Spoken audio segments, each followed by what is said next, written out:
Daud salam siap saji, yang jawab salam tadi, mudah-mudahan berangkat haji. Amin. Gak ada yang mau berangkat nih. Assalamualaikum warahmatullahi wabarakatuh. Alhamdulillah wa syukurillah. Assalatu wassalamu ala rasulillah. Salatullah salamullah ala taha rasulillah. Salatullah salamullah ala yasin habibillah. Tawassalna bismillah wa bil hadi rasulillah wa kulli mujahidin lillah bi ahlil badri ya Allah. Bersyukur jemaah malam ini atas anugerah rahmat karunia Allah, kita diberikan kesehatan, kesempatan, karunia umur panjang. Kalau bukan karena gerakan Allah, nggak akan terjadi acara ini. Saya sepanjang 2 tahun terakhir baru kali ini saya dapat undangan seperti ini. Saya bangga, saya salut, saya hormat dengan pengurus masjid atas nasionalisme kita melaksanakan syukuran kemerdekaan Republik Indonesia dengan berbagai kegiatan yang positif. Tadi saya dengar habis maghrib ada zikiran Pak ya? Ya Pak ya? Iya. Zikir, kemudian tausiah. Langka ya Pak. Terima kasih pengurus masjid. Kalau nggak salah terakhir saya mengisi tausiah hari kemerdekaan tahun 2022. Habis itu nggak pernah lagi. Itu pun yang melaksanakan sebetulnya kantor, bukan masjid murni seperti ini. Itu instansi yang melaksanakan. Terima kasih Tuan Guru kita tadi sudah memulai dalam acara sambutannya. Banyak pengalaman beliau dan beliau memang ternyata saksi sejarah yang beliau sampaikan. Kalau dari semangatnya saya lihat umurnya bukan 82 tapi terbalik 28. Karena semangatnya luar biasa, badannya masih tegak. Jamaah sekalian, ini karunia semua. Tak semua orang dikasih hati seperti itu, dikasih pemahaman sedalam itu. Banyak orang tua tapi kosong. Sedikitnya orang tua yang berisi. Banyak orang tua gak punya isi. Sedikit orang tua yang berisi. Anaknya sakit dikit aja bawa ke dokter, tapi dia orang tua. Kalau dulu kan namanya anak sakit minta doa sama orang tua. Sekarang gak ada yang bisa lagi doakan cucu, malah bawa ke dokter. Sekedar panas demam kan ada ayatnya tuh, Al-Fatihah udah bisa, Al-Falaq, An-Nas, Al-Ikhlas udah bisa. Tapi sekarang banyak gak bisa.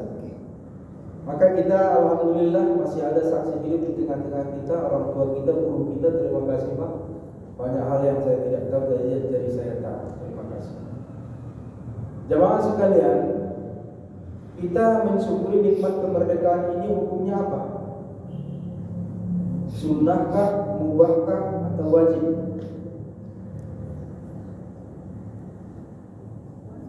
Menurut ibu-ibu dulu di belakang, wajib. Bapak-bapak sebelah kanan, wajib. Yang sebelah kiri, yang di depan saya, wajib. Kenapa kalau wajib? Gak ada orang buat acara seperti ini.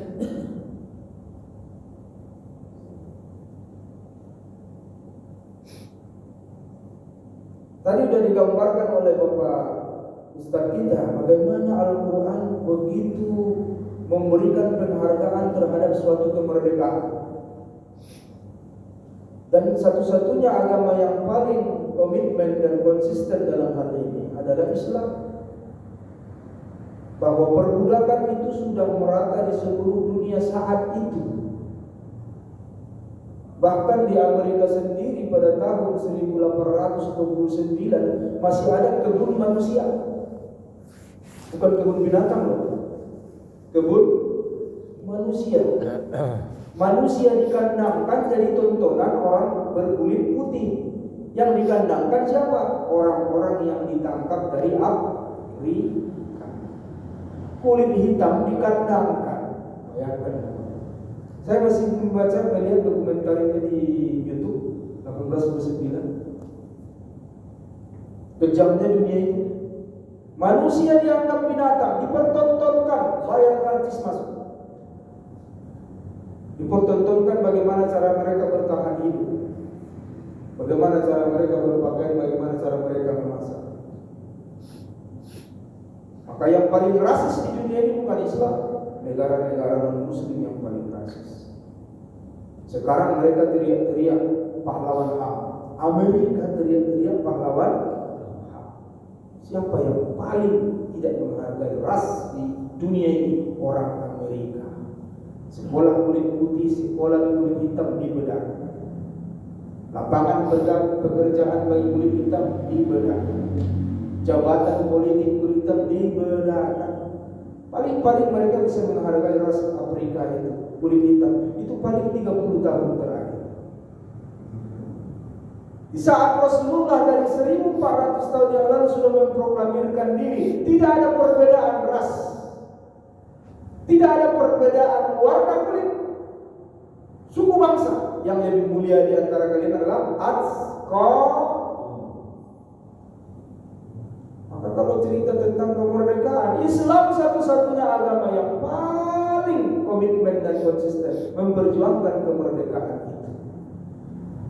Anehnya di negeri ini banyak orang suka teriak-teriak paling NKRI, paling merah putih, paling Pancasila. Rata-rata mereka yang memusuhi Islam.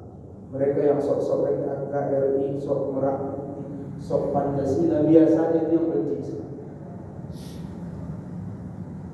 Tuan guru kita tadi sudah menyampaikan, dulu belum ada TNI, belum ada Polri, yang ada kombatan. Kombatan itu pasukan-pasukan yang tidak diorganisir oleh pemerintah. Muhammadiyah tadi punya Hizbullah. Yang satu lagi Hizbullah, pelajar Islam, Persatuan Pelajar Islam. Pokoknya yang angkat takbirlah yang melawan Belanda zaman dulu. Yang lain-lain yang sekarang berkuasa itu, yang kita lihat tuh, yang paling banyak berkuasa di pinggir jalan, di pinggir pantai, yang paling banyak menguasai aset-aset besar negara ini, nenek moyang mereka dulu hampir tidak nampak dalam sejarah mereka ikut berjuang. Seluruh pahlawan-pahlawan nasional, pahlawan-pahlawan bangsa, pahlawan-pahlawan kemerdekaan, 95% beragama. Sampai ulama mengeluarkan fatwa jihad, baru tergerak semua pemuda dari 14 tahun ikut berperang. Fatwa jihad keluar dari ulama NU. Sayang sekali hari ini yang mengisi kemerdekaan kita banyak saudara-saudara sebangsa, tapi nenek moyang mereka dulu gak ikut berjuang. Siapa yang salah? Nanti kita bedah. Siapa yang salah?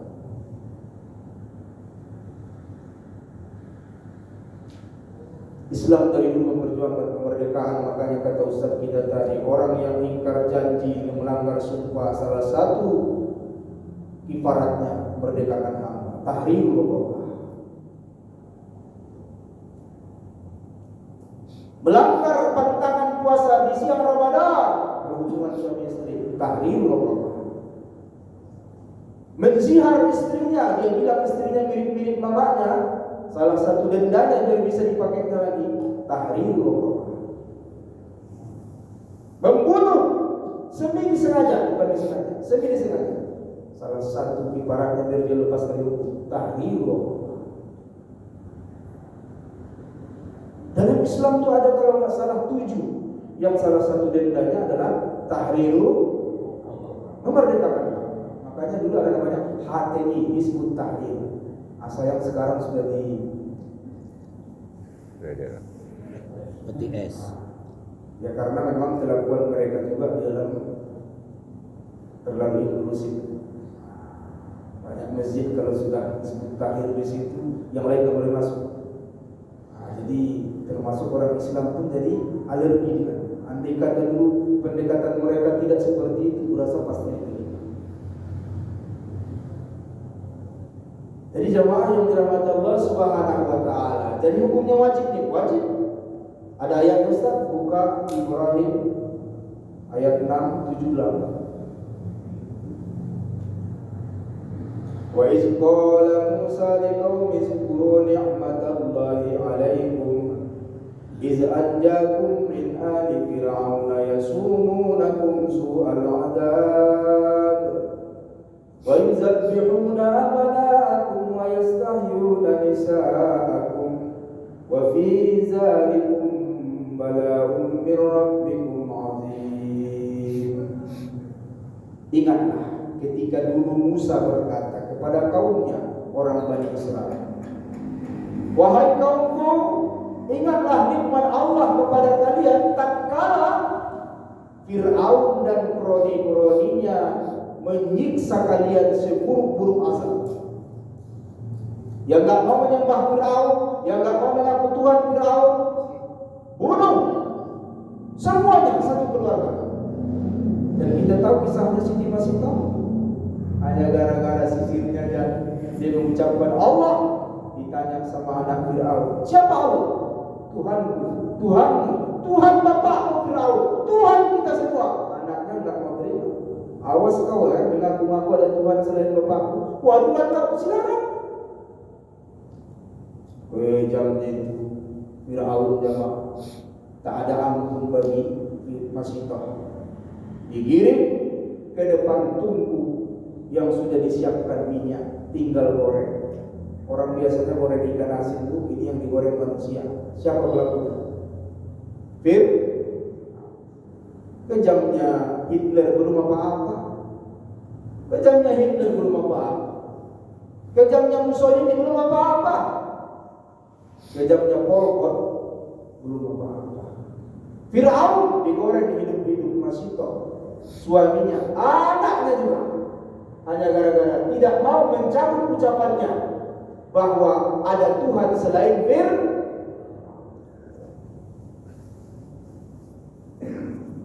Dan jamaah sekalian, karena iktikad yang kuat rela mati demi akidah inilah satu-satunya kubur yang tercium baunya sampai ke langit yang ketujuh. Siapa yang mencium? Rasulullah. Kapan? Waktu Mi'raj. Beliau mencium bau yang luar biasa wangi, belum pernah dia cium bau sewangi itu. Sampai bertanya, wahai Jibril, bau apa yang kita cium tadi? Baunya wangi dan tak pernah kucium bau sewangi. Kata Jibril, wahai Rasulullah, ketahuilah itulah wangi suatu kuburan.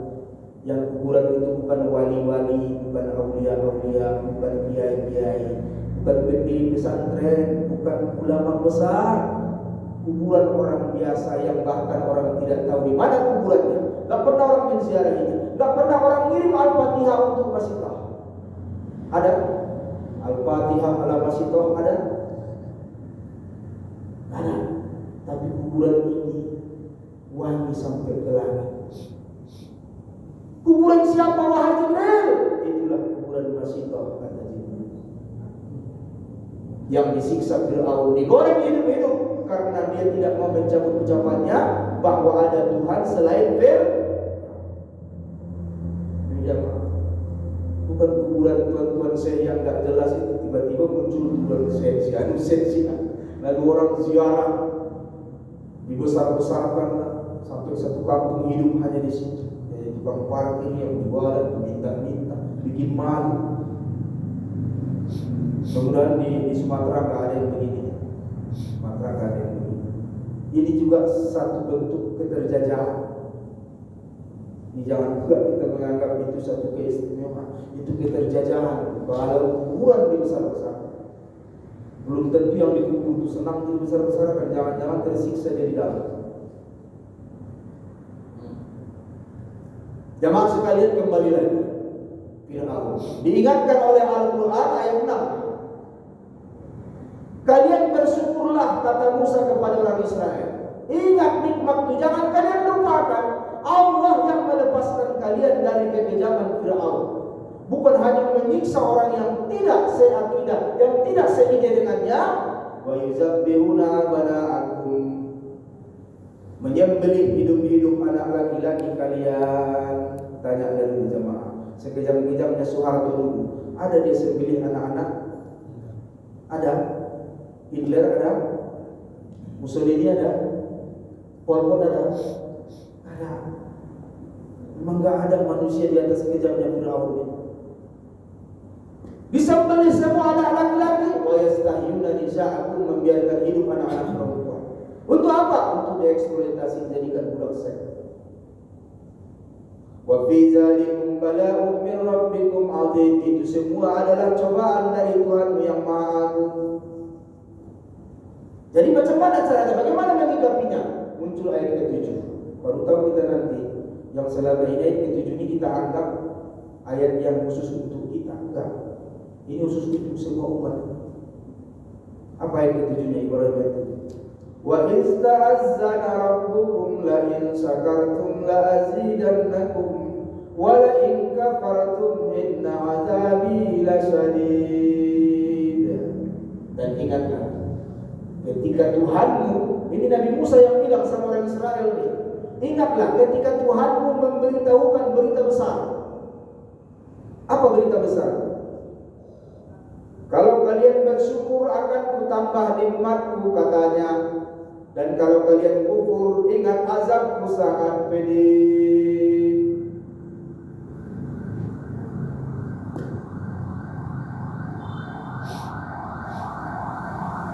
Ini sering ayat ini dibaca para ustaz, para kiai, para ulama, para muballigh.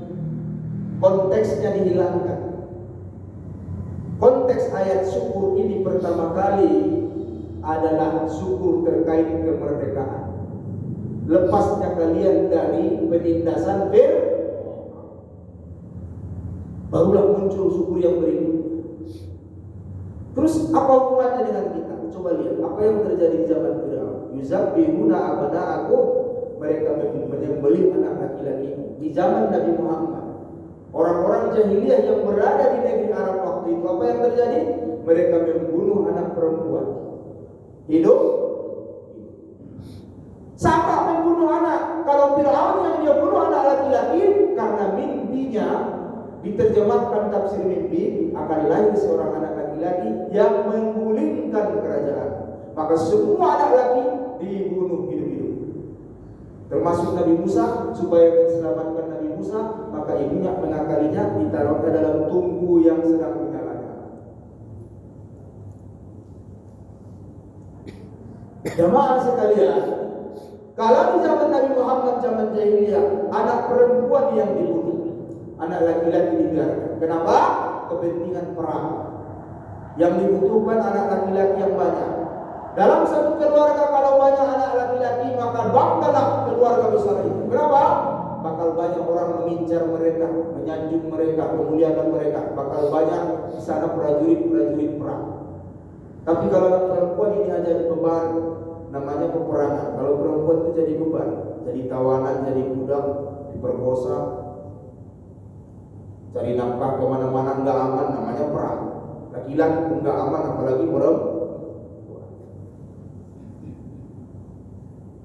Saling bunuh di zaman Nabi Muhammad waktu itu hidup di zaman setengah jahiliyah, saling bunuh. Mana pernah berhenti perang di zaman Nabi Muhammad?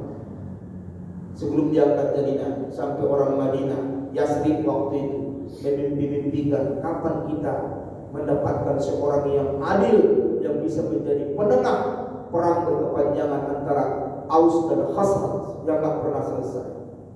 Mereka merindukan masa-masa aman, nyaman bersama keluarga. Mereka merindukan melihat anak laki-laki mereka tumbuh berkembang sampai menikah. Hampir putus asa mereka. Kenapa? Belum besar anak sudah mati. Karena perang tak habis-habis. Coba lihat di Ukraina hari ini. Baru berapa tahun perang dengan Rusia? Baru 3 tahun kan? Tidak boleh ada anak laki-laki di sana di atas 17 tahun berkeliaran. Langsung ditangkap. Kenapa ditangkap? Wajib militer. Orang mudanya sekarang paling sengsara. Gak ada lagi orang Ukraina anaknya kuliah, gak ada. Tamat SMA 17 tahun, jalan-jalan keluar rumah langsung ditangkap tentara, gak balik lagi. Jadi prajurit paling depan. Sama di Israel sama. Sekarang ini Israel sekarang gak ada lagi mahasiswa-mahasiswa di sana. Tutup perguruan tinggi di Israel. Yang ada SMA atau bawah. Kenapa? 17 tahun wajib militer, laki-laki dan perempuan. Dalam kondisi perang, orang gak bisa menikmati hidup tenang bersama keluarga. Kebun habis semua, usaha habis semua. Itu yang dialami orang Yasrib saat itu. Puluhan tahun Aus dan Khazraj ini gak pernah aku. Hanya di bulan-bulan haram yang aku. Apa itu bulan haram? Zulkaidah, Zulhijjah, Muharram, Rajab. Hanya 4 bulan yang gak perang. 8 bulan sisanya perang habis-habisan. Itu di Arab. Alhamdulillah dengan pindahnya Muhammad ke Yasrib, walaupun orang Yasrib saat itu belum semua Islam, hanya beberapa orang yang Islam, tapi mereka merindukan sosok yang punya pengalaman mendamaikan. Siapakah itu? Muhammad. Kapan dia punya pengalaman mendamaikan? Waktu jatuhnya Hajar al-Aswad dari tempat duduknya. Bukankah semua suku di Mekah mengklaim kami yang paling berhak mengangkatnya? Kenapa? Siapa yang mengangkat Hajar al-Aswad, dia yang akan menjadi suku paling mulia. Semua suku yang ada di Mekah bilang kami yang paling berhak, kami yang paling berhak. Hampir terjadi pertumpahan darah. Sehingga orang tua yang paling tua berkata, udah kita serahkan kepada orang yang pertama masuk ke Ka'bah besok pagi. Dan Rasulullah punya kebiasaan bangun subuh. Walaupun belum datang perintah sholat waktu itu, Nabi setiap subuh selalu ke Ka'bah. Dan ternyata dialah yang ketangkap tangan langsung dibaiat. Kaulah pemimpinnya sekarang, kaulah hakimnya sekarang. Siapa yang berhak mengangkat batu ini, kau yang tentukan. Dan orang Arab paling kupati janji. Sejelek-jeleknya orang Arab, mereka punya kelebihan. Apa itu mereka janji? Baik musyrik, baik kafir sama. Kalau udah perjanjian mereka tepatkan. Dan Rasulullah dengan bijak membentangkan sorbannya, mengangkat sendiri ke tengah-tengah sorbannya batu Hajar al-Aswad. Lalu dia bilang, semua kabilah ayo kemari. Siapa kepala sukunya, siapa gengnya, ayo kemari. Angkat sisi-sisi sorban saya. Sehingga semua suku merasa mulia, semua suku merasa dihormati, semua suku merasa diapresiasi. Tidak ada satu suku pun yang tidak punya perwakilan ikut mengangkat batu itu. Dan supaya tidak ribut lagi, biar aku sendiri yang mengangkat ke tempat. Alhamdulillah selesai. Cerita dari mulut ke mulut nyampe ke Yasrib. Oh, kita butuh sosok ini. Kita butuh orang ini. Ini yang kita tunggu-tunggu. Kalau yang menghakimi kita sesama orang Yasrib, pasti dia berpihak. Gak netral. Kita butuh orang luar. Dan kita butuh yang berpengalaman. Maka begitu mendengar bahwa Muhammad sudah mau pindah ke Yasrib, semua orang Madinah atau orang Yasrib, tua, muda, laki, perempuan, remaja, anak-anak, Yahudi, Nasrani, Majusi, Sabi'in, ada 4 agama besar. Yahudi, Nasrani, Majusi, Sabi'in. Jangan kita anggap orang Yasrib waktu itu Islam. Enggak. Hanya segelintir, ada yang bilang 18, ada yang bilang 20 orang yang Islam. Mereka yang datang waktu musim haji, diam-diam bertemu Rasulullah. Itulah mereka yang Islam pertama kali Yasrib. Jadi 98% orang Yasrib waktu itu masih ada yang Yahudi, Nasrani, Majusi, Sabi'in. Siapakah Yahudi? Sudah jelas. Siapa Nasrani? Sudah jelas. Siapa Majusi? Penyembah api dan matahari. Siapa Sabi'in? Penyembah batu, penyembah goa, penyembah patung, penyembah kayu besar. Itu namanya Sabi'in. Kenapa mereka mau menerima Muhammad hingga berdiri di pinggir kota Yasrib dan mereka membawa rebana sambil mengucapkan syair Tola'al Badarul Alaih, telah terbit bulan purnama di tengah kita. Bayangkan Muhammad datang bukan sebagai seorang nabi di mata mereka, tapi sebagai badar. Apa itu badar? Bulan purna, matahari yang tidak menyengat. Cahayanya cerah tapi tidak panas. Mereka yang pertama kali melihat Nabi Muhammad bukan sebagai nabi, mereka pertama kali melihat Muhammad sebagai sosok juru damai. Apa? Juru damai. Maka mereka semuanya menerima Rasulullah sebagai juru damai. Dan tidak butuh waktu lama, hanya seminggu di Madinah, langsung Rasulullah membuat satu kesepakatan besar di atas kertas. Dan pertama kali di dunia ada kesepakatan besar di atas kertas. Dalam bahasa Inggrisnya canon, dalam bahasa Arabnya qanun. Kita bilang undang-undang dasar. Dunia mengakui ini.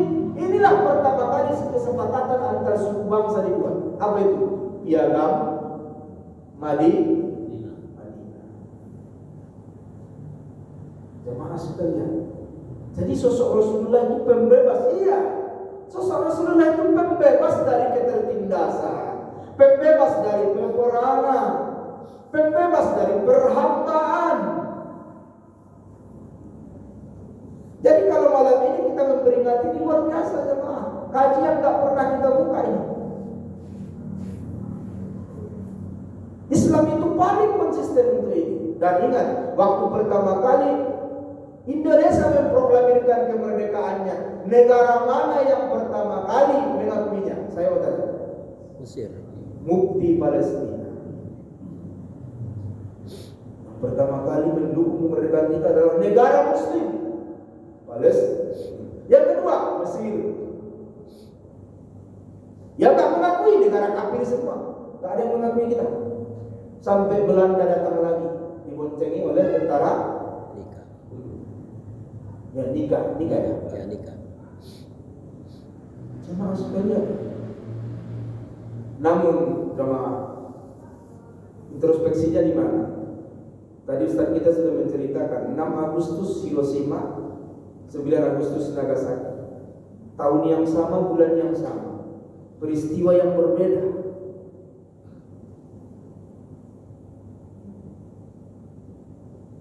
Tahun yang sama 1940, bulan yang sama Agustus. Hanya tanggal doang. Nagasaki dan Hiroshima dibom, hancur Jepang. Ditarik paksa semua tentara Jepang dari seluruh negara jajahan karena nggak punya apa-apa lagi. Hancur dari titik nol. Sementara di tahun yang sama, di bulan yang sama, kita bangkit. Orang lain di bulan yang sama hancur, kita di bulan yang sama bangkit. Logikanya, harusnya kita sudah melambung tinggi, Jepang masih di tengah. Bukankah begitu? Nyatanya macam mana? Terbalik bro. Terbalik. Jepang udah melambung tinggi, kita masih berjalan di tempat kalau nggak mundur. Ada apa ini? Jawabnya adalah kurang syukur nikmat. Kembali ke Ibrahim ayat 7. Kalau kalian bersyukur atas nikmat kemerdekaan yang kuberikan kepada kalian, aku tambahlah nikmat itu. Tapi kalau kalian engkar, kufur, masa bodoh, gak peduli, ingat azabku sangat pedih. Cemana Tuhan mengazab? Gampangnya, enggak pala mesti dibuat petir-petir macam yang menimpa kaum Ad. Enggak pala gitu. Enggak pala dibuat Allah lagi dibalikkan bukit seperti yang menimpa kaum Lut. Enggak begitu lagi. Enggak pala dibuat belalang kodok darah seperti yang menimpa orang Israel. Enggak. Allah paling sayang dengan umat Rasulullah. Enggak ada lagi asap-asap seperti umat sebelumnya. Enggak ada. Allah mengazab kita, cemana caranya? Dicabut aja nikmat itu. Diokkannya kotak, sabu aja diokkannya, habis selesai. Karena kita ini paling tidak bersyukur dengan nikmat kemerdekaan.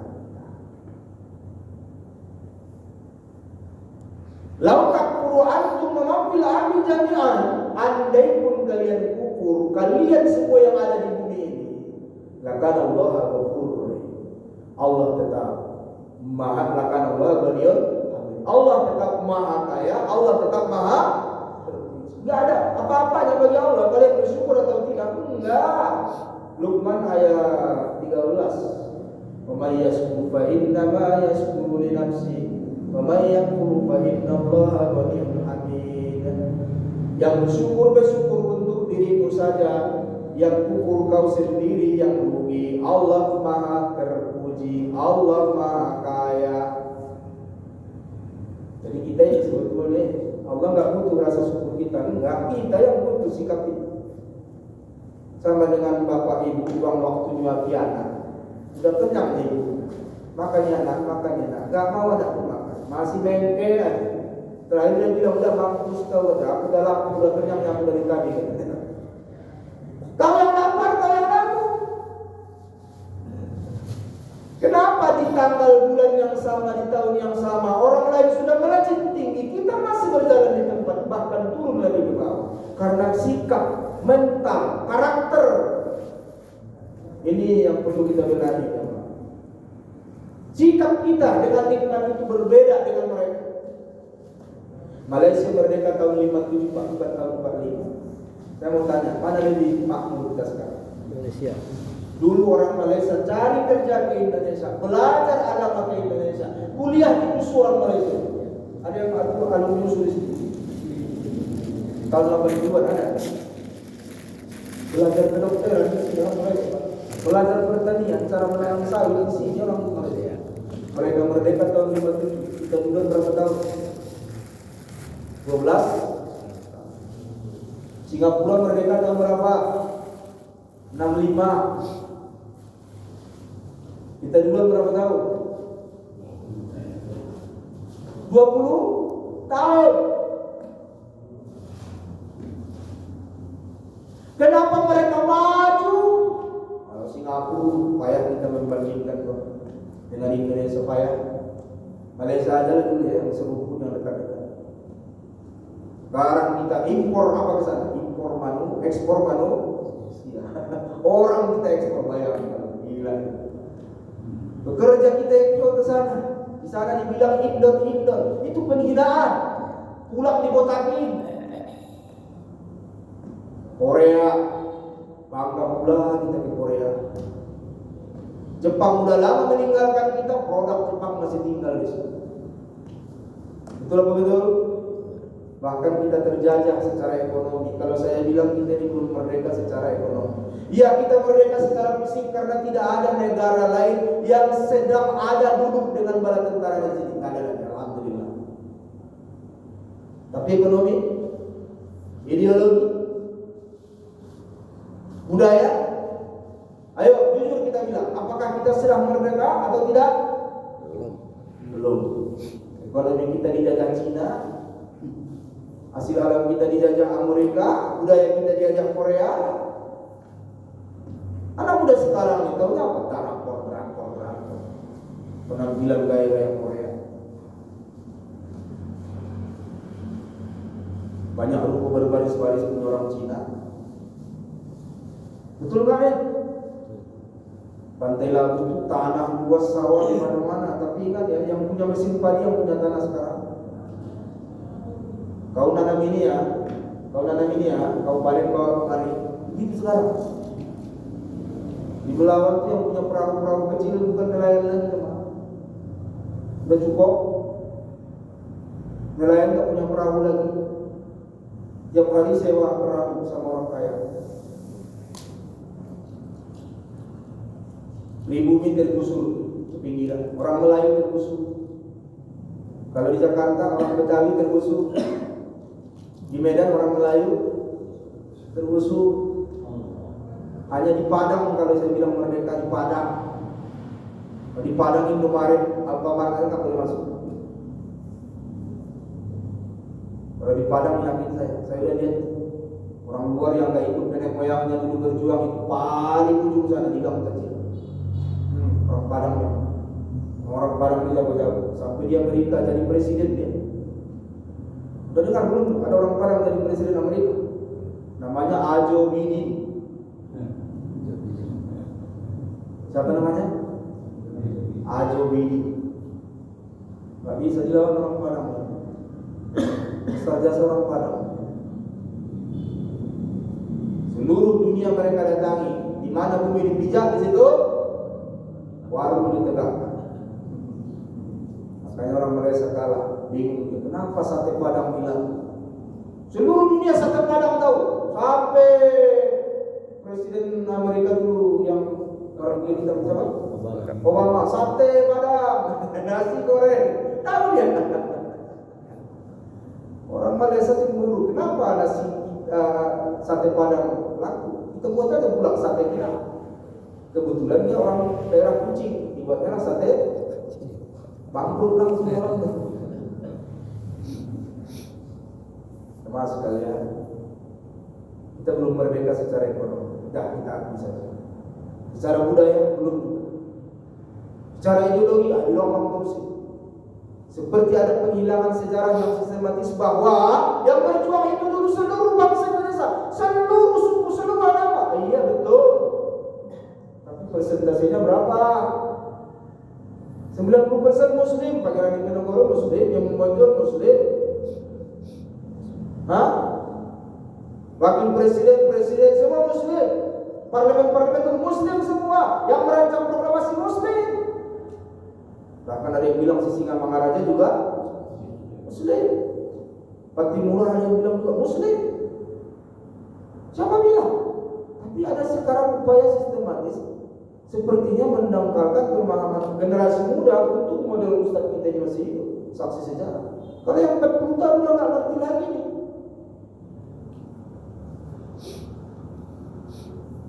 Makanya kalau bisa tuan guru kita buat buku surah anak muda. Ustaz tinggal cerita aja berarti tulis. Pentingnya mah saksi sejarah bahwa perjuangan kemerdekaan kita dirintis oleh para ulama, para kiai, santri-santri. Kita juga tidak menafikan keterlibatan suku, agama yang lain. Tapi persentasenya jangan dikurang-kurangi. Supaya kita bisa menghargai kemerdekaan kita sendiri, supaya kita bisa mensyukuri kemerdekaan kita sendiri. Jangan mereka menangis di alam kuburnya seperti puisi Khairil Anwar. Apa puisi Khairil Anwar? Ada yang tahu? Hah? Kami adalah tulang belulang yang berserakan antara Kerawang dan Bekasi. Kami tidak punya nilai. Engkaulah yang kasih kami. Kami tidak punya harga. Engkaulah yang kasih kami harga. Ini tugas kita hari ini jemaah. Kasih harga terhadap pengorbanan para pejuang kemerdekaan kita ini.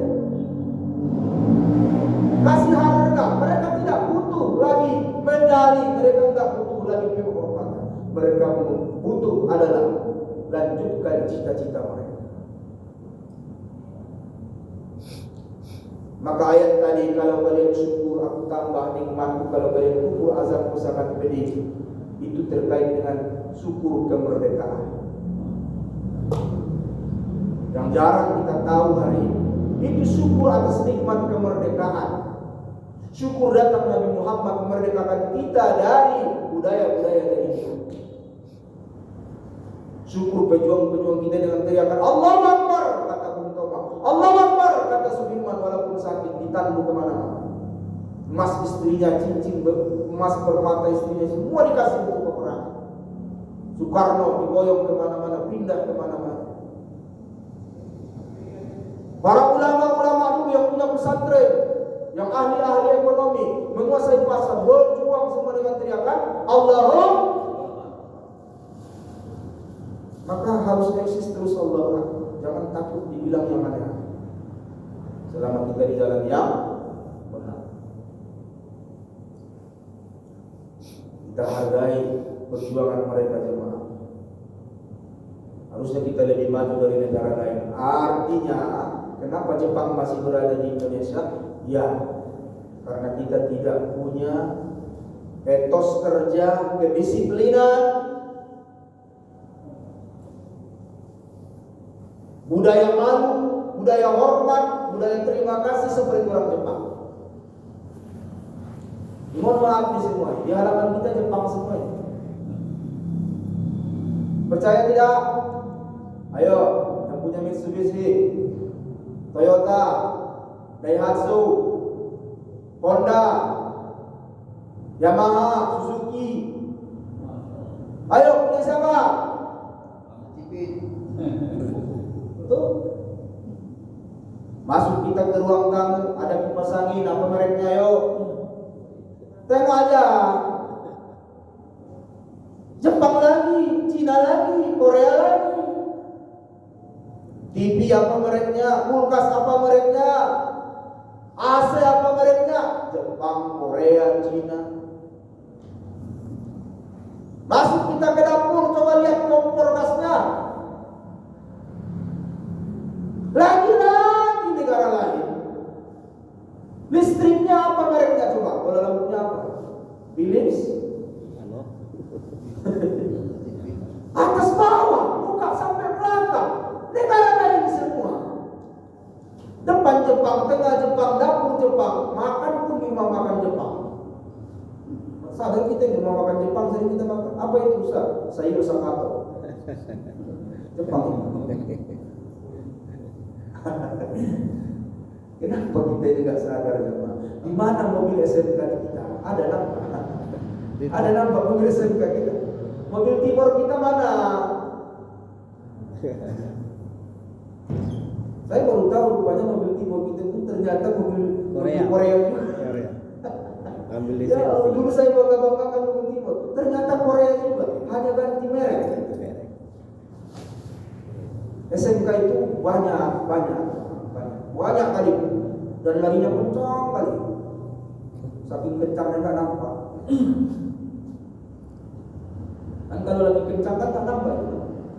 Ada yang pernah nonton MotoGP langsung di sana? Nyesal. Yang beli tiket MotoGP langsung di tempatnya nyesal. Kenapa? Nggak ada yang dilihat. Apa yang dilihat? Angin. Saking kencangnya SMK itu makanya nggak nampak. Ayo sadar kita jemaah. Kita ini nggak ada cinta-cintanya sama produk negeri sendiri. Dan kita ini nggak bangga dengan Indonesia jemaah. Ini saya bilang untuk apa? Kalau kita nggak mengaku sakit, kita nggak akan bisa berobat. Datang kita ke dokter, sama ada keluhan, nggak ada Pak. Udah pulang kau kata dokter. Betul kamu berobat, betul. Akui kau sakit. Kasih tahu keluhanmu, biar dokter bisa kasih resep. Nah kita pun tak akan berubah kalau kita nggak mengakui kelemahan. Kita harus jujur. Akui kelemahanmu, biar tahu orang macam mana memberikan solusi. Akui sakitmu, biar tahu dokter memberikan resep. Maka hari ini kita Indonesia kalau menurut saya paling tidak bersyukur dengan rahmat kemerdekaan, paling tidak bersyukur dengan rahmat kekayaan alam kita, paling tidak bersyukur dengan cuaca yang begitu diinginkan oleh negara lain. Bayangkan jemaah, mohon maaf, kemarin panas sampai 36 derajat, mengeluh. Orang Indonesia suka mengeluh. Angin kencang datang, mengeluh. Hujan lebat turun, mengeluh. Apalagi yang kita keluhkan? Negara lain ingin seperti kita. Mereka-mereka yang ada di daerah kutub utara dan selatan kepingin macam Indonesia, Pak. Menikmati matahari 12 jam. Mereka tak dapat. Mereka hanya 4 jam, 8 jam. Kita 12 jam. Setengah 7 udah terang, setengah 7 sore baru 12 jam. Fabi ayyi ala rabbikuma tukadziban. Berapa kali disebut? 31 kali. Dalam satu surah Ar-Rahman yang Maha Pengasih. Nikmatmu yang mana lagi yang kalian dustakan? Matahari seindah sehebat itu, kalian ngeluh, takut keluar rumah, takut hitam. Orang Indonesia sudah diciptakan dari dulu kulitnya warna coklat. Banyak pula orang Indonesia nggak menerima kulit warna ini, malah beli whitening, kepala pusing. Takut hitam, saya orang nggak takut hitam. Kenapa? Dari dulu udah jadi hitam. Yang kedua udah laku. Dan nikah udah punya anak, ngapain lagi takut hitam? Syukuri itu matahari. Cemana mensyukurinya? As-Saba ayat 13. Cemana mensyukuri nikmat kemerdekaan? As-Saba ayat 13. Apa itu As-Saba ayat 13?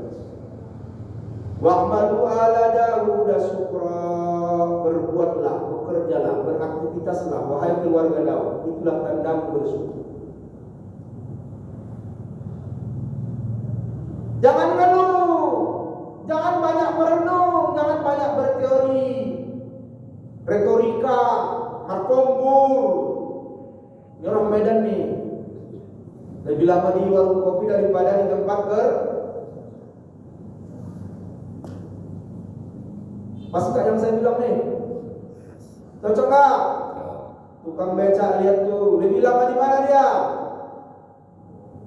Lebih lama di mana? Di warung kopi pada di becak? Warung kopi. Tukang angkut sama. Udah susah payah nyari mobil supaya dapat, dikasih supir raut. Dia sendiri ngapain? Main gaple, main remi.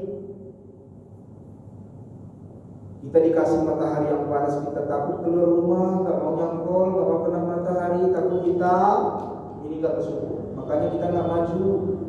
Makanya Jepang udah melejit, kita masih jalan di tempat. Malaysia udah maju, kita jalan di tempat. Thailand udah maju, kita jalan di tempat. Singapura udah maju, kita jalan di tempat. Kita apa yang maju? Korupsi. Apa yang maju? Korupsi. Kalau ini enggak ada yang mengalahkan kita. Kalau produksi enggak, karena semua dari luar. Mobil dari luar, kereta dari luar, listrik dari luar, elektronik dari luar, bahkan beras kita pun dari luar, garam pun kadang dari luar, jagung dari luar, kedelai dari luar. Saya punya teman tukang tempe, dia bilang kalau tempenya asli Indonesia nggak bisa pak, kenapa? Karena berbentuk. Jadi macam mana tempe pun dari luar? Iya asli pak. Iya betul. Rupanya kedelai yang besar-besar itu pak, bukan produksi ini, dari luar. Tahu sama dari luar. Aneh? Udah terjawab? Teman? Jangan malu kena matahari, jangan malu jadi petani. Karena karunia kita jadi petani, Allah kasih kita alam yang luar biasa yang tak dimiliki negara lain. Matahari kita 12 jam, hujan kita setiap bulan. Coba lihat di Afrika, di Arab sana, orang Arab kalau datang hujan jadi anak-anak semua main hujan. Masya Allah, Masya Allah, Masya Allah, Masya Allah. Orang Arab hujan jenggotan tua-tua, Masya Allah main hujan. Kita tiap datang hujan, hujan. Oi, dah bayar kita koring ukuran. Kalau pesta ya Allah hujan lagi, nanti mana lagi yang datang? Dicelanya hujan. Begitu Allah muliakan hujan dalam Al-Quran. Disebut dengan anzalna, kami turunkan. Harusnya yang diturunkan itu Al-Quran, wahyu. Ini enggak, hujan pun dibilang anzalna. Kalimat yang Allah pilih anzalna itu enggak sembarangan loh. Termasuk besi, anzalna hadid, kami turunkan besi. Anzalna minas samai ma'an, kami turunkan dari langit hujan. Anzalna Furqan, kami turunkan Al-Quran sebagai Al-Quran. Sama kedudukannya Allah buat antara Al-Quran, antara besi, antara hujan. Kita bilang hujan aja. Murka Allah dengan kalimat ini. Besar dosanya. Murka Allah. Kita bilang mahal kali apa? Berapa? 5.000. Air hujan gratis, kenapa enggak kau tambah? Kau ngeluh, aku mahal, air minum mahal. Air hujan gratis, kenapa enggak kau tambah? Matahari gratis, kenapa enggak kau gunakan? Tanah luas subur, kenapa enggak kau cocok tanah? Angin kencang, kenapa enggak kau pincir angin macam orang Belanda? Matahari sebegitu panasnya dan teknologi, kenapa enggak kita buat pembangkit tenaga surya seperti orang Cina? Petir menyambar-nyambar, kenapa enggak kita tangkap petir menjadi energi listrik seperti Tesla? Sudah banyak dicontohkan di negara lain yang bukan Islam. Kita yang punya ayat Fabi ayyi ala'i rabbikuma, kita enggak bisa menerjemahkan itu. Malah banyak orang Indonesia yang sejatinya kita ini bangga jadi petani karena tanah luas, sungai banyak, hujan teratur, matahari 12 jam. Tapi banyak orang Indonesia malu jadi petani. Betul apa betul? Betul apa betul? Bahkan di KTP-nya kalau bisa jangan petani apa. Jadi macam mana? Buat wira swasta. Tanya sekarang anak-anak di sekolah, ada yang mau jadi petani? Nggak ada. Banyak apa? Pilot, tentara, dokter, polisi, menteri. Nggak ada yang jadi petani satupun. Bahkan di kampung terpelosok sekalipun, nggak ada anak-anak yang tumbuh dan punya idealisme menjadi petani. Nggak ada. Aneh. Gara-gara di KTP-nya bila swasta nggak dapat BLT, ribut dia. Ternyata memang iya. Yang dapat BLT kalau KTP-nya petani. Nggak dapat beasiswa adanya. Kenapa? Bila swasta bapak baru bingung. Ya juga ya. Baru gara-gara itulah orang dibikin terpaksa dibuat petani. Supaya apa? Dapat BLT, dapat BA. Alangkah naiknya orang Indonesia. Saya Ustaz penceramah, saya juga pegawai punya gaji Pak, tapi kalau namanya untuk bertani saya nggak mau. Kenapa? Rasa syukur saya atas nikmat alam. Kalau Bapak tadi memegang tangan saya, asal apa halus Pak, coba Bapak pegang lagi. Dicintai Rasulullah. Yang benar lah Pak, benar ya. Nah, coba Bapak pegang, mohon maaf. Kasar apa halus? Kasar. Saya setiap hari minimal saya pegang cangkul 1 jam 2 jam. Saya sempatkan. Kenapa? Saya buktikan rasa syukur saya dengan nikmat tanah yang luas, matahari yang cerah, angin yang kencang, hujan turun teratur. Kalau enggak saya lakukan, saya kufur. Teman saya seorang ahli herbal diundang ke IPB, Institut Pertanian Bogor. Kenapa datang profesor-profesor dari Thailand, Filipina, dari Cina, dari negara-negara Asia lain berkumpul di IPB. Dan karena dia salah satu orang yang ahli dengan tanaman-tanaman herbal, maka dia diundang. Yang dia kaget satu hal, di saat dia salaman dengan profesor-profesor dari Thailand, Filipina, Korea, Jepang, Cina, ternyata profesor-profesor dari sana itu tangannya kasar-kasar. Begitu dia salaman dengan profesor dari Indonesia, tangannya lebih lembut dari anak gadis.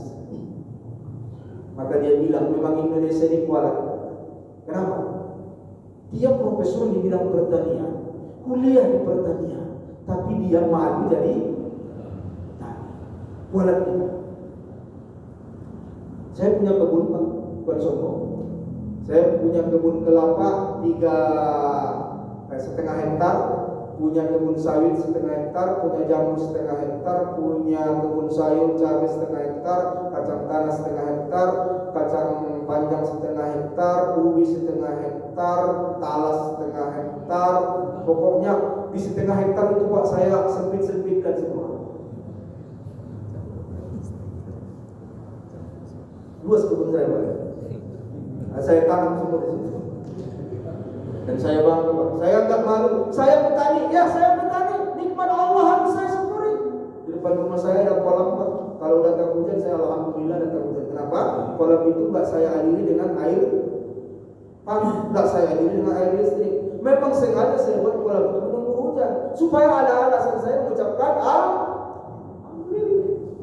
Hanya orang yang menanamlah yang bersyukur kalau matahari terbit. Hanya orang yang menanamlah yang bersyukur kalau datang hujan. Hanya orang yang menanamlah yang tahu ilmunya kalau datang angin dia bersyukur. Kenapa? Kalau nggak ada angin siapa yang mengawinkan tanaman? Kalau nggak ada serangga siapa yang mengawinkan tanaman? Alhamdulillah.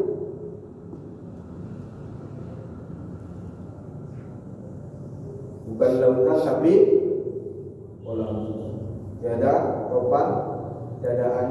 tiada badai kau temui, ikan dan udang menghampiri diri. Orang bilang tanah kita tanah surga.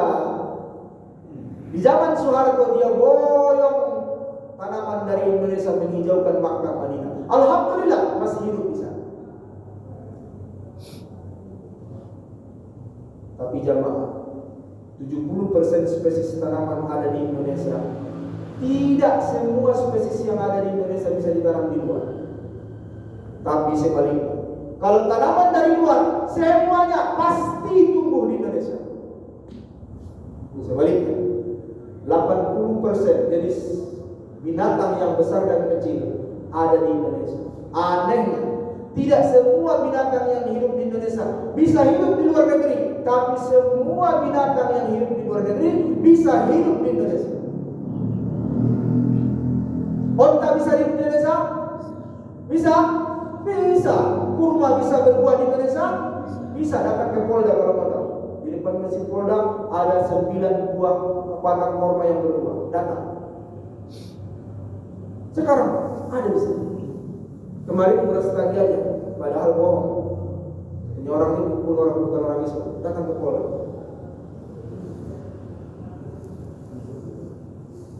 Ada beberapa jenis makhluk yang endemik, hanya ada di suatu tempat. Tapi di Indonesia tidak ada istilah endemik. Panda dari Cina bisa hidup di Indonesia? Bisa. Zebra Afrika bisa hidup di Indonesia? Bisa. Yang punya kebun sawit siapa? Ada. Sawit itu aslinya Pak, bukan Indonesia. Sawit itu aslinya Afrika. Biar tahu. Penjajah Portugis dulu yang membawa biji sawit, yang membawa rempah-rempah.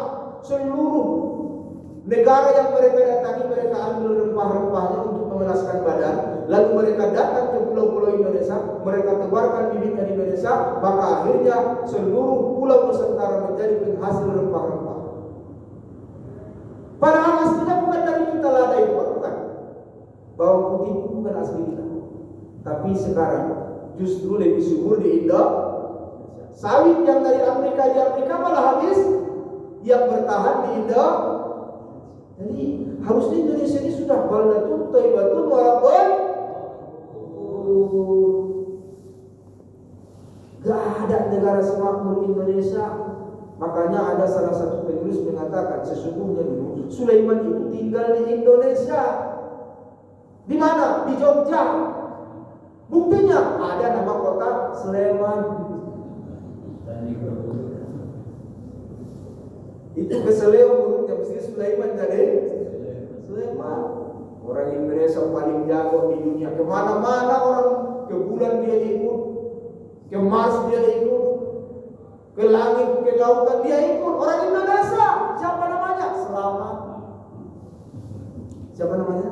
Selamat. Setelah sampai di bulan, asteroid dari Rusia, dari Jepang, dari Amerika dengan Selamat. selamatnya ikut. Gak pernah tinggal. Di mana masalah kita? Kurang cinta dengan apa yang Allah berikan. Inilah masalah. Kurang bersyukur dengan kemerdekaan, kurang cinta dengan nikmat sebesar ini. Takut hitam. Kalau saya nggak takut, biarpun hitam, yang penting hitam-hitam kereta api. Jadi hitam banyak yang antri. Ya kan? Takut tangan kasar, takut dibilang petani. Tapi kalau takut dibilang miskin, gak peduli dia.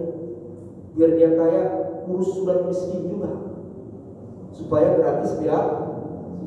Biar dia kaya pejabat, ngambil beras miskin juga, yang penting dapat. Ini mental nih semua. Sikap terima kasih hampir tak ada. 10 kali dibantu, sekali gak dikasih, yang dia ingat yang mana? Yang mana? Yang sekali. Itu orang Indonesia itu. Kalau udah dikasih berkali-kali, dia pikir itu kewajiban kita. Itu bahaya Pak sekarang. Bolak-balik dikasih, bolak-balik dia pikir itu sudah hak dia, kewajiban kita. Terakhir dia bilang, selama ini gak begitu.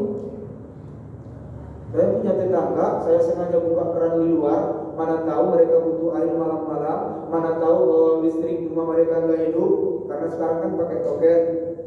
Mana tahu sumur mereka bermasalah, saya buka keran di luar. Tapi saya bingung, kenapa orang ini gak mikir. Tengah malam pun saya digedor.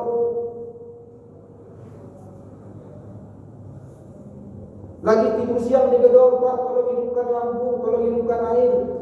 Padahal udah saya bilang, tolong kalau air lagi hidup, ambil. Kan merepotkan saya. Barusan selesai ngambil yang satu, datang lagi yang lain, Pak, tolong hidupin. Ini manusia apa coba? Yang bayar listrik saya, yang pasang keran saya, air sumur saya. Dia nggak mikir, maunya lagi kami hidupkan. Tampunglah, jangan nyusahkan orang. Terakhir karena nggak tahan lagi daripada jadi dosa, kami matikan, Pak. Apalah kata orang? Warah kali lah siamu, air aja udah nggak mau lagi ngasih. Tuh, bertahun-tahun mereka dapat air gratis, itu ada lagi, itu ada lagi. Yang ada itu sekali itulah yang itulah manusia Indonesia. Orang Jepang jemaah hanya sekedar dikasih lewat saja di jalan zebra cross, dia nggak mau nyelonong gitu, dia balik belakang hormat. Terima kasih sudah berhenti memberikan jalan saya lewat. Itu makanya mereka maju. Orang Jepang nggak mau ngambil buah yang tumbuh di pinggir jalan, enggak, bukan hak dia. Jangankan buah yang di pinggir jalan, wakil, kalau di Medan, kalau di Medan, udah digoni, udah dalam rumah, diambil orang. Kalau di kebun udah pasti lah itu. Saya banyak kali sedekah saya, Pak. Makanya saya senang bertanya, kenapa Rasul bilang, "Ma min muslimin yasruqu zar'an fa'akalahu nas fa'akalahu bin illa lahu sadaqah." Tidak seorang muslim yang menanam suatu tanaman lalu tumbuh dan berbuah, dimakan binatang, dimakan jin, dimakan pencuri, diterbangkan angin, kecuali semuanya sedekah. Saya itu yang saya pegang. Diterbangkan angin aja bijinya tumbuh di sana, sedekah. Dicuri orang, sedekah. Dimakan orang lewat, sedekah. Dipatok burung, sedekah. Dimakan binatang, sedekah. Saya banyak sedekah saya. 2 minggu yang lalu udah lihat pisang kepok saya ini udah cocok. Tapi masih lempar kali. Nantilah, agak 2-3 hari lagi. Begitu besok saya datang, nggak ada lagi. Tadi jantung pisang, saya pengen kali, senang kali jantung pisang, tapi bukan direbus, bukan digulai manis, dibakar. Itu hobi saya. Saya makan orangnya sederhana, nggak pisahkan orang rumah, nggak pernah nyisah orang rumah. Saya makan pakai nasi kerak pun boleh, yang penting pakai sop daging. Itulah saya. Cocok kali ini pisang kepok ini. Ayah kali ini Pak. Kadang 10.000 pun kita minta satu nggak dapat. Tapi ku lihat masih di ujungnya masih tumbuh lagi pisang berikutnya. Nanti kalau ku ambil, merajuk dia. Tak jadi nanti. Adalah besok lah. Begitu besok juga nggak ada lagi. Sedih kali di Indonesia. Ya, di Jepang yang bukan Islam, orang masalah agamanya nggak jelas. Tapi mereka buah di pinggir jalan yang tumbuh liar aja, mereka nggak mau. Mereka punya prinsip. Di Jepang. Ada 3 orang naik pesawat. Begitu di Singapura dia tahu, oh ini Singapura. Kata, kenapa? Oh saya sudah melihat kotanya maju. Begitu di Malaysia dia tahu, saya sudah lihat menara Malaysia.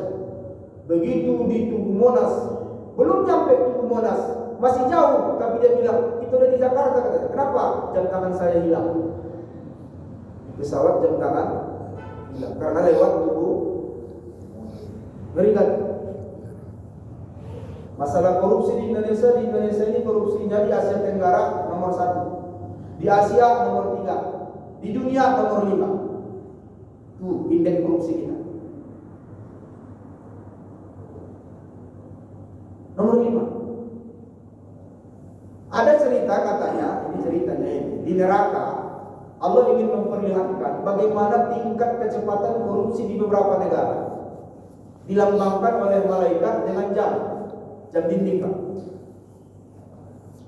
Ada dinding cuma punya jarum pendek. Jarum pendek itu kan jalannya lambat, antara bergerak dan tidak bergerak. Ada lagi yang dinding yang ada cuma jarum panjang, tidak punya jarum pendek, tidak punya jarum merah. Yang ada cuma jarum panjang. Ada lagi yang dinding yang ketiga, yang ada cuma jarum yang merah itu, yang tek tek tek tek tek.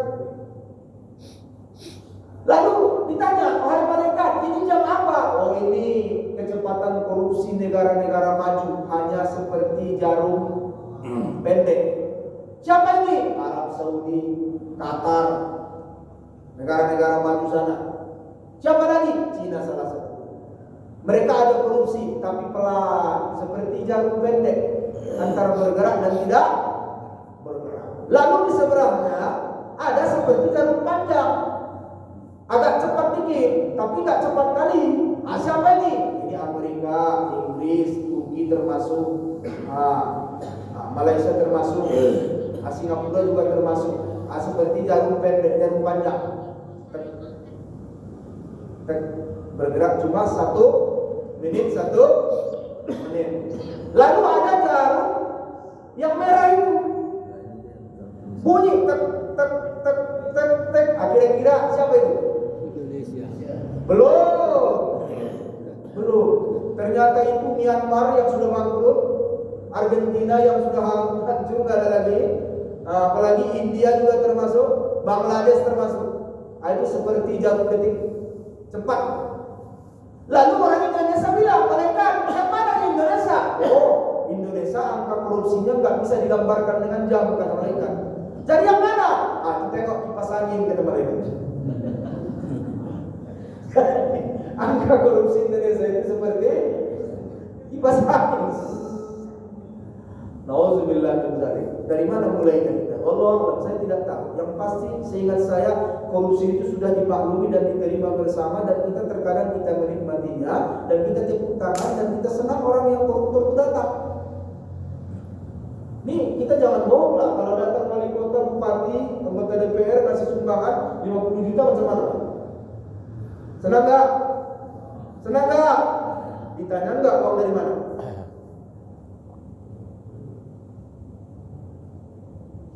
Kalau dia setiap Jumatan 50 juta, mungkin gak gaji dia? Kalau dia sampai subuh keliling asal masjid 50 juta, mungkin gak dari gaji dia? Asal datang ke pesta kita karena dia camat, karena dia bupati, karena dia DPR, dia dalam pikiran kita minimal 500 ribu dicairin.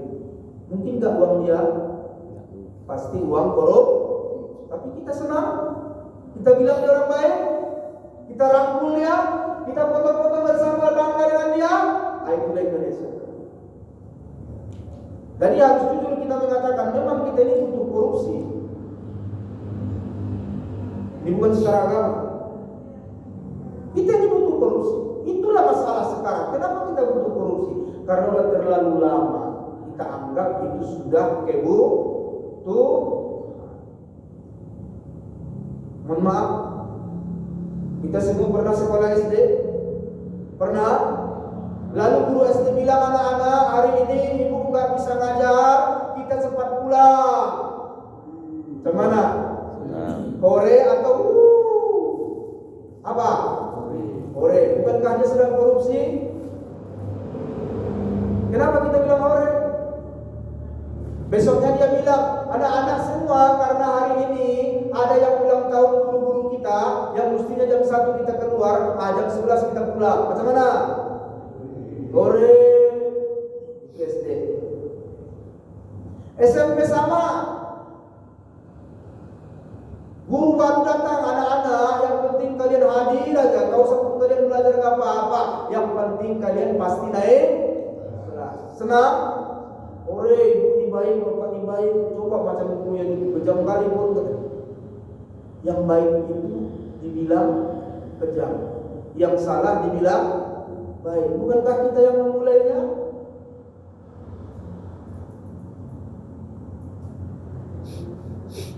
SMA sama lagi.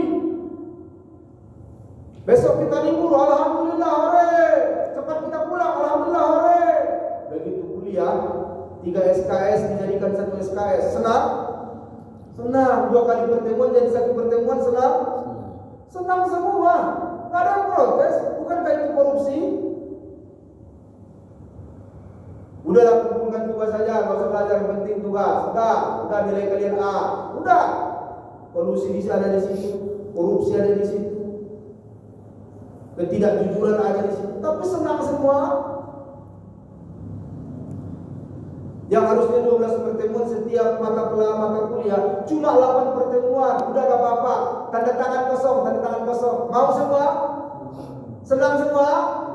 Kita ini untuk korupsi, jujur aja. Dan kita senang orang korupsi. Begitu jadi pegawai, rapat seminar, konsorsium, pelatihan, musik klinik, apapun namanya di hotel, menurut rencana pembiayaan 3 hari di hotel. Lalu panitia bilang, udah kita padatkan jadi 1,5 hari. Macam mana? Cocok? Cocok. Tanda tangan 3 hari. Acara 1,5. Terima semua? Ada yang protes?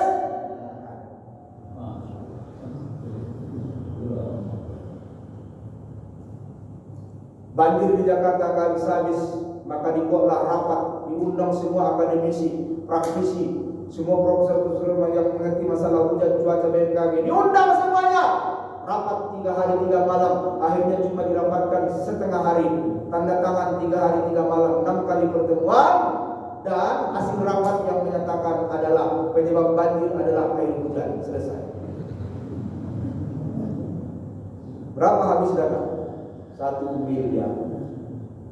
Dan kita semua senang? Senang. Cemar aja kita ini. Menteri Agama, setiap Menteri Agama kena kasus, Menteri Pendidikan kena kasus,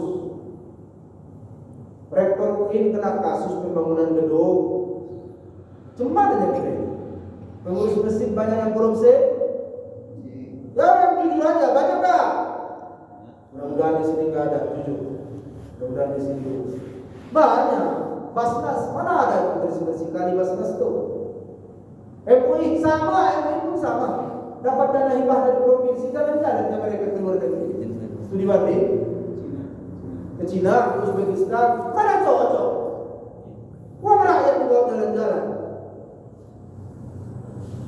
Jadi kita ini sebetulnya macam mana ya kita ini?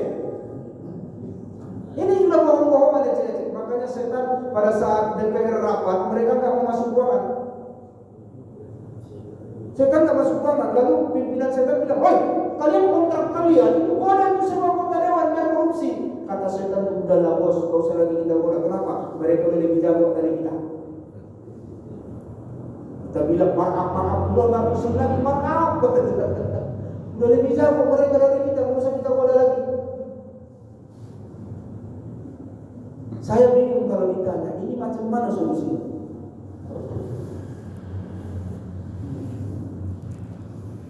Kalau kata Amin Rais itu stadium 5, stadium 5 itu sebetulnya kalau penyakit udah nggak ada lagi ya, hanya keajaiban. Nggak ada obat lagi ke stadium 5. Ada dokter di sini? Ada? Kalau istilah kedokteran, kalau udah stadium 5 itu nggak ada obat lagi. Kalaupun disuntikkan hanya menghibur dia aja nih, udah tahu ya dokter nggak lama lagi bakal mati. Makanya dokter yang dulu bilang, udah bawa kalian pulang bapak kalian, dikasih makan yang enak-enak, nggak ada lagi pantangan mulai sekarang ya. Apa dia makan belilah. Itu udah stadium 5. Dulu Amin Rais di awal reformasi tahun 98 berkata, korupsi di Indonesia sudah stadium 5. Sekarang 2025. Udah berapa puluh tahun? Udah 27 tahun. Sekarang tingkat korupsi sudah stadium berapa? Stadium berapa? Stadium 8. Wallahu a'lam bishawab. Saya hanya bisa menyampaikan renungan saja. Mudah-mudahan Allah berikan jalan terbaik untuk mengisi kemerdekaan ini.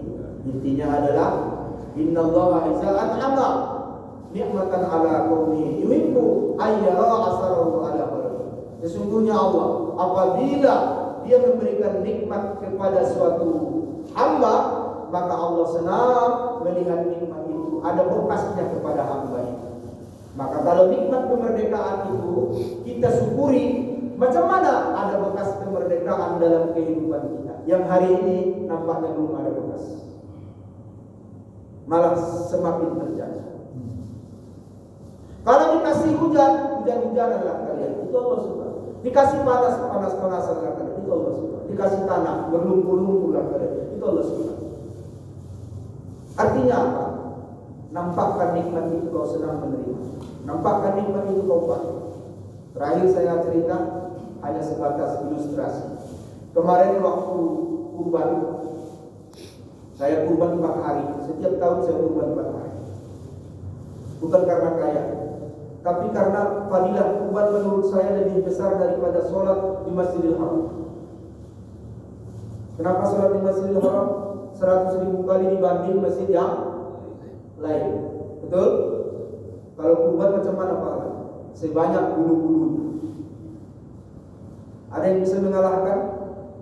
Mana lebih banyak pahalanya 100.000 kali dibanding sebanyak bulu-bulunya? Ayo. Ada yang bisa menghitung bulu kambing? Ada yang bisa menghitung bulu sapi? Kalau dibilang sebanyak bulu-bulunya enggak terhitung. Maka menurut saya lebih besar pahala kurban daripada pahala sholat di Masjidil Haram. Terus cepatnya nyampe ke Allah, mana lebih cepat daripada sholat Isya kita ini? Kurban.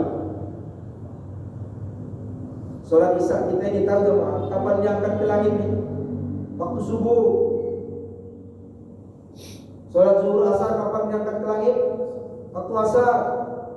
Maghrib Isya kapan diangkat ke langit? Waktu subuh. Cuma 2 kali waktu diangkat amalan.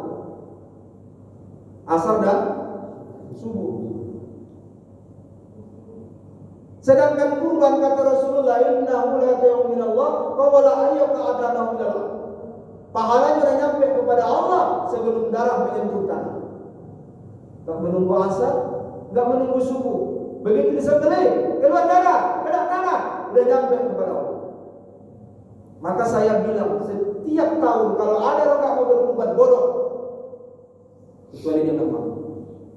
Dan kenapa enggak kita manfaatkan waktu 4 hari? Kan enggak boleh kurban di luar yang 4 hari.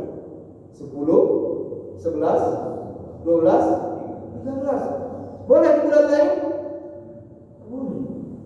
Puasa boleh di bulan lain? Selain Ramadan? Boleh. Sholat di luar 5 waktu boleh? Boleh. Zakat sedekah setiap waktu boleh? Boleh. Yang enggak boleh cuma ini di kurban. Hanya 4. Makanya saya berprinsip jemaah. Saya setiap tahun kurban 4 kali. 10, 11, 12, 13. Saya kurban di tempat yang berbeda, di tempat-tempat desa-desa yang enggak ada kurban. Nah ini ceritanya. Hari pertama karena saya panitia di kantor, dapat banyak daging kurban bagian saya dan tetangga. Saya bagi semua tetangga, ada 15 tetangga saya. Besok pagi cuma 1 tetangga yang balik bawa piring. Pak, woi apa aku bilang? Aku masak rendang loh Pak. Mana tahu Bapak nyicip? Oh, alhamdulillah. Dari 15 tetangga cuma 1 orang yang membawa rendang. Sudah? Saya cicip, Masya Allah ini rendangnya persis seperti masakan ibu saya. Rendang mandiri. Wah enaknya luar biasa. Sampai sore saya makan. Saya bilang ke orang rumah, coba ikut-ikut di belakang, mana tahu ada lagi rendangnya. Saking enaknya. Besok hari ketiga, saya korban lagi di Talim Baru sini. Dapat daging juga agak banyak. Cuma 4 bungkus. Berapa? 4 bungkus. Mau bagi 15 orang nggak cukup. Jadi saya pikir, oh iya kemarin sianu di sana ada yang nggak kebagian. Berarti cuma 1 bungkus lah yang bisa kubagi sama tetangga dekat. Menurut jamaah, siapalah yang saya pilih? Ayo. Yang ngasih rendang. Ini manusiawi kah? Manusiawi kah? Ini yang dimaksud. Siapa yang bersyukur, aku tahu. Langsung yang ku ingat Karena dia yang langsung mengucapkan terima kasih. Karena terima kasih manusia ada budi, ada talas, ada budi, ada balas. Itulah terima kasih manusia. Seperti Ar-Rahman ayat 60, hal jasabul ihsan illa, maka sudah menjadi lumrah. Yang pintar bersyukur itulah yang insya Allah mendapatkan rezeki berikutnya. Ini bukan dari saya beli Pak. Di rumah ada 10 sorban, gak pernah beli sorban. Ini bukan saya beli. Di rumah ada 15 baju koko, gak pernah beli baju koko. Kain sarung saya ada 20, gak pernah beli kain sarung. Ustadz lain pada cemburu, kenapa kita sama-sama ngajar di masjid sana, ustadz yang dapat kami enggak. Saya tidak tahu, silakan tanya pengurus masjid. Tapi yang saya tahu, berterima kasih. Macam mana cara berterima kasih? Seperti hadis Rasulullah, Allah kalau memberi nikmat kepada seorang hamba, Allah senang kalau hamba itu memperlihatkan dia memakainya. Jadi saya ada 15 masjid yang setiap bulan saya rutin. Ada yang kajian tafsir, ada yang kajian fikih, ada yang kajian tasawuf, ada yang kajian umum. Itu saya tandai setiap masjid. Ngasih sarung warna apa di sana saya kasih nama. Ngasih sorban warna apa saya kasih nama. Ngasih baju koko model apa di sana saya kasih nama. Setiap giliran saya ceramah di masjid, gak pernah salah saya pakai. Jadi menurut jamaah, senang gak pengurus masjidnya? Senang. Dari sekian banyak ustadz yang kita kasih, cuma ustadz ini yang pakai. Cocoknya kurasa, kita beli lagi lah bajunya. Jangan yang wajah kita. Nah, ini contoh nih. Contoh. Alhamdulillah, selalu dapat. Ustadz lain tak dapat, kutanya. Kemarin kau dapat kan 4 tahun yang lalu? Iya. Kemana kau taruh? Kasih mertuaku. Nah, beda. Barangkali aplikasi syukur kita ini pun harus begitu. Allah kasih pakai, orang kasih nampakkan kalau kita. Ini saja barangkali kesebulan terakhir mudah-mudahan bermanfaat. Terima kasih atas perhatian, mohon maaf segala kekurangan. Sebelum kita akhiri, ada saran pendapat atau yang bertanya? Doa? Baik. Alhamdulillahirabbil alamin. Allahumma shalli wa sallim ala nabiyyina Muhammadin wa alihi wa sahbihi wa ahli baitihi ajma'in. Allahumma alimna rusdana wa a'inna min syarri nafsina. Allahumma arzuqna al-fahma wal ilma wal hikmah wal aqla bi rahmatika ya arhamar rahimin. Allahumma inna nas'aluka ridhaka wal jannah wa na'udzubika min sakhatika wan nar. Allahumma a'inna ala zikrika wa syukrika wa husni ibadatika. Rabbana auzi'na an nashkura ni'mataka allati an'amta 'alaina wa 'ala walidayna wa an na'mala salihan wa aslih lana dzurriyyatana inna tubna ilaik wa inna minal muslimin. Rabbana atina fid dunya hasanah wa fil akhirati hasanah wa qina adzabannar. Sallallahu ala nabiyyina Muhammadin wa alihi wa ashabihi wa ahli baitihi ajma'in. Walhamdulillahi rabbil alamin. La ilaha illallah. Wassalamualaikum warahmatullahi wabarakatuh.